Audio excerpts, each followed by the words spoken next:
How's it rockin', Dween Nation? This is the Dween Sports Podcast. We're about to get underway. But before we do, we'd love if you could like, comment, subscribe, or share. We are posting weekly sports content, and we want to build up the brand that is Dween Sports. Thank you all, and enjoy. Welcome in, Dween Nation. This is your host, Justin Pies, alongside Genoa Agudelo. And today is such a fun episode because we are discussing, analyzing the entirety of Super Bowl 59, Philadelphia Eagles, Kansas City Chiefs. We've thrown in some fun facts along the way, and throughout our research and analysis, we are going to tell you what's going to happen in this game on February 9th. We're a little far out, but we're going to dive into it more and predict here. And then next week, we're going to have so many fun episodes with so many fun guests, and we'll get to hear everybody's side of the story, and we'll keep pushing through until we get to the Super Bowl. But excited to discuss everything around this game, how it's going to play out, the history behind it. But before we do, how you doing, Genoa? Yo, Dween Nation. Justin, I'm doing good. We're down to the final two teams there that will square off February 9th there in the Superdome there. And Justin, I mean, this stadium has hosted at 8 or 9 Super Bowls dating back to like the early 70s. I think that's like the record for the most, hosted Super Bowls. But the last time, two teams, score off for the Lombardi in New Orleans was Super Bowl 47. Between the Ravens and the Niners, and Justin, it's just nothing like the Super Bowl, Justin. Even if it's like a Super Bowl like the Rams and the Patriots, which is so boring a few years ago, or even if it's like Super Bowl 48 where it's Seattle and Denver and it's a 35, 36 point loss there. And so other than that, Justin, there's nothing like the Super Bowl. I'm doing great, and I'm excited more than ever to talk about it. Yeah, I mean, I'm looking at it, and oh, man, things are going to be exciting. And I really just want to discuss and kind of lay out the foundation of this game. We're going to go deep into it. And you got to start with kind of the biggest talk of today, surprisingly enough, the jerseys. We found out the Chiefs are wearing white, the Eagles are wearing their green. And the weird stat to find out today is that over the last 23 seasons of NFL football, 19 of those 23 years, the winning team was wearing white. Are they already telling us to their face that the Chiefs have this in the bag? What are your thoughts on this game and everything around this game? Justin, there's many, unique stats about this game. And you bring out the jersey combinations there, Justin. I think it's 37 and 21, all-time record. 37 for the away all-white jersey teams, to only 21 victories for the home teams. And Justin, looking at a stat here, I'm looking at some stats here. There's been blowouts with white jerseys winning victorious. I mean, like I mentioned earlier, Super Bowl 48. There's a Super Bowl between the 49ers and the Broncos. There's another Super Bowl here between the Redskins and the Broncos. I mean, there's been some blowouts there against Denver. Not to mention Chicago when they won the Super Bowl 46-10 over the Patriots in New Orleans, by the way. 46-10, and they wore their white jerseys while the Patriots wore the red jerseys in that Super Bowl day. I think this was in '86. And Justin, looking at a couple of the two Super Bowls, I'm sorry, Buffalo Bills fans out there. I promise you, Dewey Nation loves you guys. But back-to-back blowouts for the Cowboys' victories over the Bills. They both had white jerseys while Buffalo wore their solid blue home jerseys there. And you know what, Justin? This is just a stat that's very scary. Not to mention 2 years ago, the Chiefs victorious wearing their white jerseys there against Philadelphia. And here's another thing I want to mention. Philadelphia, Justin, has worn green jerseys in every Super Bowl appearance they've had, right? They played the Raiders in the 80s, lost that one. I think Ron Jaworski, Jaws, they called him, might have been their quarterback. Plunkett ended up being the Super Bowl MVP of that. The Eagles won green while the Raiders won white, and they lost. That's part of the stat, right? And then Super Bowl in 2005 there between the New England Patriots, mind you, went back-to-back and was the last team to do it since the Chiefs last year. Wore white, Tom Brady there. And Donovan McNabb and those Eagles there with Terrell Owens, they did wear green there. And I think Brandon Lloyd the MVP of that game for that Super Bowl. And then, hey, when the Eagles finally broke through, won the first Super Bowl, defeated the Patriots there. Nick Foles, they did wear their green while the Patriots wore white. So that's one of the one wins in the 21 column there. Nick Foles, MVP. Justin caught a touchdown. Zach Ertz, that touchdown as well in the last minute or so of that game. Where they put it in review. It was like, oh, I remember that like the ball might have came out, but it was a touchdown for Zach Ertz, a Philly legend there. But one thing, Justin, I got a quick story time for you. All right. Just a quick story time? Just a quick story time. Once upon a time, there was this offensive coordinator. Okay, he was actually a assistant offensive line coach, tight ends coach in Green Bay in the '90s. Right. Well, he wins his first Super Bowl in the Superdome when the Packers defeat the Patriots, right? And this must have been what, Super Bowl, I want to say 20. And Andy Reid, I believe, was a year or two after he became a coordinator. And this guy, Andy Reid, he goes on to Philadelphia, right? And the Eagles were in complete misery in the mid to end 90s. Andy Reid becomes this like coach where in the first couple years, they don't really know about him. But then, Justin, this guy, Andy Reid, goes to 4 straight NFC championships there, winning one of them. And that's why they went to play the Patriots, a dynasty. So Andy Reid at one point, Justin, was going against a dynasty in the Super Bowl. And then after that Super Bowl, things sort of, the wheels fell off completely, right? Terrell Owens and Donovan McNabb had a big fallout there. There was a lot of issues there. I know you Eagles fans are like, oh, thank God we're out of that. And then the Eagles kind of fell down. They ended up getting Michael Vick after his situation where he got released from Atlanta. But then he was able to have a couple good years. But then Justin, Michael Vick there, and Andy Reid ultimately fell off just because of the health of Michael Vick. He wasn't able to finish seasons years in, year out. Then we got Nick Foles. That was the year Nick Foles threw 7 touchdowns in a game in 2013. But I think by that point, Andy Reid had already gone to Kansas City while Chip Kelly took over as the Philadelphia head coach. So once Andy Reid gets to Kansas City, it's very interesting because that year before, Justin, I think they went 1-15 or 2, something like 2-14. And they picked Eric Fisher with the first pick overall. And I think that was Andy Reid's first draft. And then Justin, that year, I know fantasy football people remember Jamal Charles had a historic, couple years with Andy Reid. I mean, Justin, who can forget that 5 touchdowns he had against the Oakland Raiders? That's right. Man, I think that was in the fantasy playoffs too, if I remember. One, I wouldn't say the championship, but like one of, and he had a total of 265 total scrimmage yards, 2 receiving, and like 3 rushing. And man, those years were great, right, Justin? So, we get there, and then, as we get Alex Smith, notice how this Chiefs defense sort of takes a step back, right? They had Tamba Ali, Justin Houston leading that defense, but they start to slow down a little. And then then Andy Reid, who was labeled a playoff choker in Philadelphia. I remember, and even his first couple years in KC, they were labeling this guy a playoff choker. Now, Justin, 2017, they get their quarterback, Patrick Mahomes, and the rest, Justin, is history. That's my little story there. Carson Wentz, a former Eagle, and was the MVP candidate the year the Eagles last won the Super Bowl, their only Super Bowl victory. Not to mention Nick Foles, a former Kansas City Chief, who the next year after leaving Kansas City and St. Louis goes to Philadelphia, leads them to the Super Bowl win. And now, Wentz is possibly could be getting another Super Bowl ring as the backup. I know he was inactive for that Super Bowl there in Minnesota. But you know what, Justin? This is like, my Super Bowl facts there. I tried to dig deep as I can. Philadelphia and Kansas City don't really have that much history together. I would say the 80s, 90s, and early 2000s, they had pretty interesting players with Philadelphia. They had Michael Vick, Donovan McNabb, Shady McCoy, Deshaun Jackson. And the Chiefs had Priest Holmes, Dwayne Bowe, and Jamal Charles, but they're never really able to, make it a name for themselves. And so the past, 10 years, Justin, they broke through. Philadelphia has now made 3 Super Bowls, and now the Chiefs is making 3 in a row. And so what an interesting Super Bowl is going to be. Andy Reid versus his former team. I mean, what do you got to say about this? I mean, you're an Eagles fan. I mean, how are you feeling?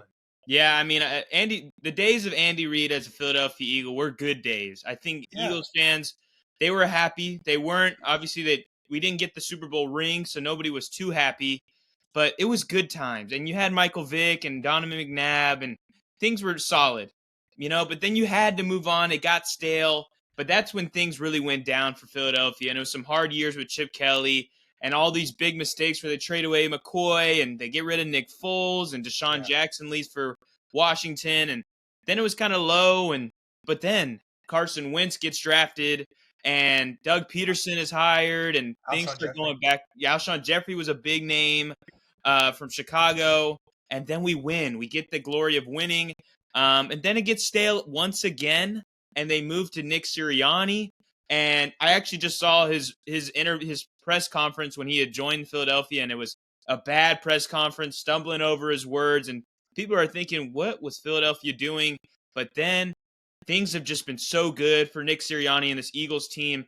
Nick Sirianni, in fact, is the 5th highest winning percentage coach of all time. He is the 2nd most wins in his first 4 years as a head coach compared to anybody. So he's at an all-time high, and things are going great.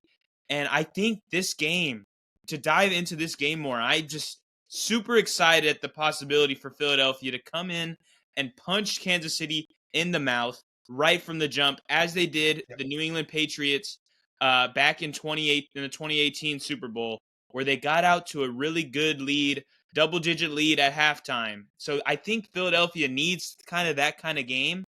And to me, I was looking into the stats, looking what really caused this loss for Philadelphia against Kansas City a couple years ago.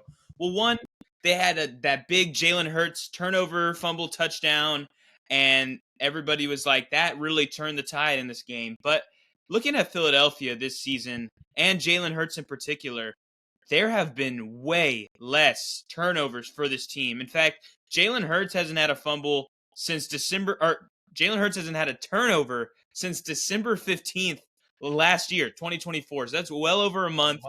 Yeah, and this whole team in its entirety has not had a turnover since December 22nd. So they have been a very solid, efficient, they're smart, and they're making big plays. And then the second big thing about Philadelphia losing to Kansas City was, besides Jalen Hurts in that Super Bowl, you had Miles Sanders, Boston Scott, you had the plethora of average running backs. Well, in that game against Kansas City where they lost 35-38, those running backs had a combined 17 carries for 45 yards. That's awful. 2.6 yards a carry. Well, now you got Saquon Barkley. You're not going for 2.6 yards a carry in this game, and that's why I think that this game's going to look differently than what we saw a couple years ago. And these defenses are both very good now. They are both dangerous. And if you look at the past 6 Super Bowls, 5 of them have hit the under. So things are scoring is going lower than we expect.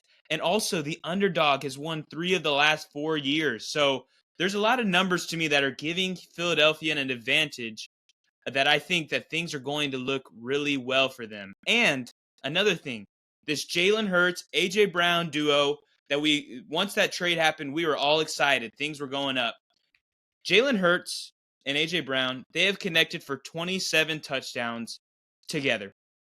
And every time that A.J. Brown gets a touchdown from Jalen Hurts, they win that football game. The only time that has not happened was 2 years ago in the Super Bowl against Kansas City. So there's the odds of that happening again, I just don't see it. I see A.J. Brown, Jalen Hurts, Devonta Smith, Dallas Goedert, this offensive line, they're experienced. They have been here in this position. And I think that with that improved defense, they're not going to make the mistakes as James Bradbury did in big times in that game 2 years ago. And that's why I have Philly taking this win. I'll let you kind of dive into your thoughts on this entirety of the game, and then we'll make our predictions. Well, where do I even begin, Justin? The Chiefs haven't allowed a 100-yard rusher in their last 18 playoff games. This includes games against Christian McCaffrey, Joe Mixon, James Cook, and, oh, by the way, Derrick Henry when he was a Titan. But, Justin, this Chiefs defense is just, thinking about it these past couple of days, I had time to reflect over the AFC Championship. I was a little disappointed we didn't get Bills Mafia versus the Eagles Fly squad there in Lincoln Financial, but I just went to thinking, you get Andy Reid, the one of the best offensive play callers this league has ever seen. You get Spags on defense, who can dial up pressure better than anybody. I mean, the fact that you can throw 4 or 5 men, through the line of scrimmage at your quarterback while you still have coverage it's just phenomenal. And it's just Justin, this Chiefs defense. I mean, Saquon Barkley could still have a total of 85, 100, total scrimmage yards, a touchdown, and they still lose. I mean, Saquon would have to have 130 to 2 touchdowns there. And I mean, look, how I see this game is it's a lot better than 2 years ago because you mentioned the running backs there, Miles Sanders, Boston Scott. Even that year, Miles Sanders was, off at times, as to where Saquon has been from the first game of the season all the way to this very point right now, absolutely on fire. Some things to notice from that team, they were a heavy passing team. And now it's like they're a heavy run team, right, Justin? And with Philadelphia, this year they had some moments where Jalen Hurts can still throw for 100 yards and they still win, 127, and they still win. And it is phenomenal. This is probably one of the best matchups. I think it's very even. But just, are you ready to pick, or what are we thinking here? Should we? Yeah, let's pick. Let's pick. Okay, Justin. I can't pick against these quarterbacks that are known to be greatness.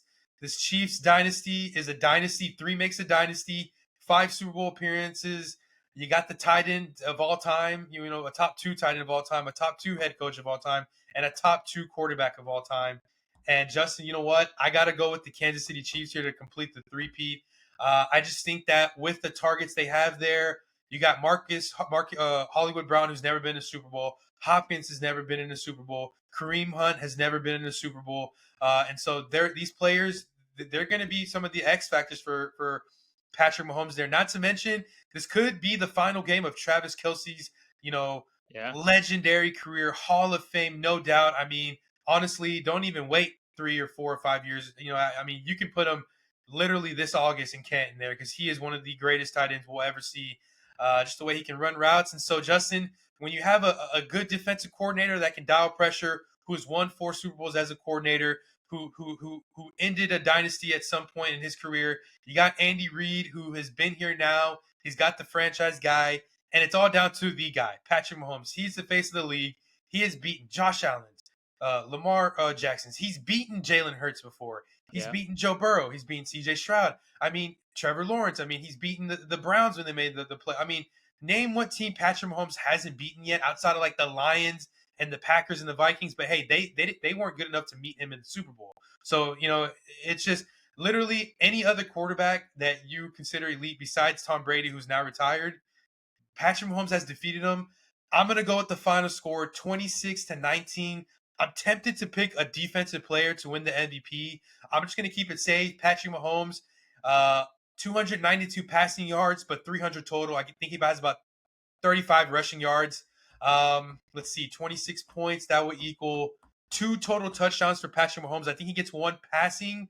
His final passing touchdown to Travis Kelce, potentially, and a rushing touchdown for Mr. Mahomes.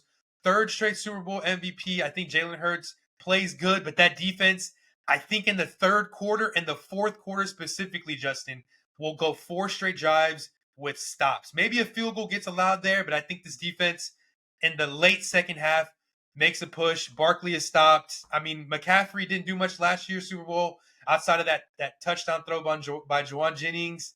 So Barkley and McCaffrey are kind of the same level, right? Last year's McCaffrey, this year's Barkley. So I got to go Chiefs, 26-19, Patrick Mahomes, Super Bowl MVP. All right. So I see it. I totally understand it. It's really the smart way to go, I would say. I picked San Francisco last year, so. Yeah, I picked Kansas City last year, and to go against them is a tough proposition, and I don't think any bias is fueled into my decision. I really have dove down into the numbers here, and just to me, the improvements of Philadelphia heading into this Super Bowl versus how Kansas City was 2 years ago. I would say Kansas City was better 2 years ago, and I think the Eagles are better now. So I think how close of a margin that victory was to now, I think Philadelphia has the advantage for that. Also, there's a stat. The last 14 years, the team that has gone longest in the regular season being undefeated, which was the Kansas City Chiefs this year. I believe they were 9-0 before losing to Buffalo. That team has not won the Super Bowl in 14 straight seasons. So I'm going to rely on that. I'm going to rely on an improved Philadelphia team, especially on the defense and in the running game. And I think that they're going to jump out. This is how the game's going to play out. Philadelphia is going to jump out quickly. I think they're going to score off the bat. They're going to have a couple good stops. And by halftime, they will be up between 1 to 2 scores. Then halftime will come. Second half will begin. And the Patrick Mahomes-led Chiefs will start inching their way back. They'll get a field goal. They'll get a touchdown. And then I think the fourth quarter is going to come, and it's going to be a 3-point game or something like that. And I think Philadelphia is going to break out in the fourth like they did against the Commanders last week. They're going to have a long Saquon touchdown or a very strong A.J. Brown touchdown and pull away from Kansas City. And the three-peat is one of the hardest things to do in sports. It's never happened in the NFL. Obviously, it happened with Michael Jordan and maybe some Celtics teams back in the day. The Lakers. So it happened in the NBA, but it's never happened in the NFL because it is the hardest thing to do. And the Chiefs are one game, 60 minutes away from doing it. And if you look, 7 years ago when the Eagles won, they were looked at. They were facing the GOAT of their time, Tom Brady. People thought with a backup quarterback, it's not going to happen, and they were able to jump out quickly and win that game and surprise everybody. And I think they do it here against Kansas City. They win 30-23, a late touchdown by Philadelphia, and we have new champions. That's how it's going to play out. Saquon's going to have a great game. I think Jalen Hurts is going to have a great game, and Jalen Hurts will get the nod though for final or Super Bowl MVP. But yes, that is what I got. We got predictions in. Right. We are split. One of us will be right. I think you want me to be right, hopefully. Justin, I want you to be right because I picked the Eagles to win it all this year. But I had Kansas City, having a great year too, potentially going undefeated. But the way that they've just won this year is just. I mean, I don't know. I mean, maybe I had it right all along with Philadelphia winning it, but I picked against Kansas City last year. I felt I just looked really dumb. As soon as I saw McCole Hardman catching that game-winning touchdown, I just felt like a complete, doof. And so, I don't know. Is Sirianni the guy? Is he ready to take this step? I mean, and another thing, the Chiefs love to win these kind of games with a player we don't know crazy much about. So last year, McCole Hardman gets the game-winning touchdown. The year before that, we had a Sky Moore touchdown against Philadelphia and a Kadarius Toney kick return that got them real close. None of those players are playing in this game. Hardman is out. Sky Moore is out. Kadarius Toney is God knows where. And I think nothing like that's going to transpire. I know they have Worthy and they have Juju.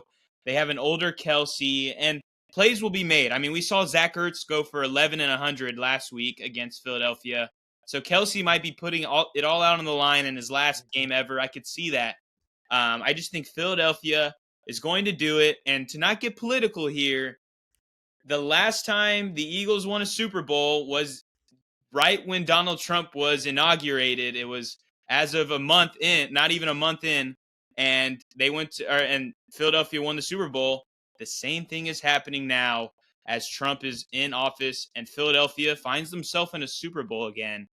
But hey, we're going to discuss with a lot more people heading into next week, but these are our official predictions for the Super Bowl from Doing Sports, from JPay, from Genoa. Thank you guys for listening. I know we threw a lot into it, but there's a lot of fun things going into it, and it's the biggest game of the year at any sport that you could ever mention and talk about. But yeah, thank you guys for listening, and Genoa, send us out. Yo, Dwayne Nation, this was our Super Bowl predictions, thoughts. Let us know what you guys think. We honestly want everybody to let us know, not only just this video, but every video we release, drop next week. What do you guys think of the Super Bowl? I mean, it is the Super Bowl. It's the grandest stage in football. Let us know what your thoughts, score and predictions, and don't forget to, let us know who you think is going to MVP. That's like an important part. Who is the MVP of the Super Bowl? Because this is what we do for. This is why we draft, we sign players, we trade, we get our coaches, we get our general managers for this particular game, that second or the first or now second Sunday in February to hoist the Lombardi. That is what it's all about there. That is what it's all about there to be a Super Bowl champion. So thank you guys for watching. Justin? And for fun, Genoa, we need 2 predictions that everybody's talking about. Is the coin toss going to be heads or tails? And what color is the Gatorade going to be at the end of the game? I think the Chiefs win the coin toss. No. Heads, tails. What is it? Are they calling heads? Landing heads? You know what? Philadelphia's winning the toss, getting tails, Okay. electing to kick, and the Chiefs score the first drive. That's what I'm thinking. Okay. And then the Gatorade's rather going to be blue or lime. Oh, okay, lime. All like right. neon. I got heads. Heads Okay. is going to be tossed. And I'm going with orange. I think orange is statistically the most used. I think I saw like 5 times orange has been used in Super Bowls. I feel like Chris Jones likes orange Gatorade. I feel like he tells the I think Karloftis and all them, hey, can you get us orange Gatorade? Mahomes too. So you know what? You might be right. If I see Andy Reid in orange Gatorade, I'm going to be losing my mind. Hopefully, Justin, they're not showing Taylor Swift. Oh, they will. She will just show Mahomes, please. I mean, for God's sake. I mean, we understood it last year. Yeah.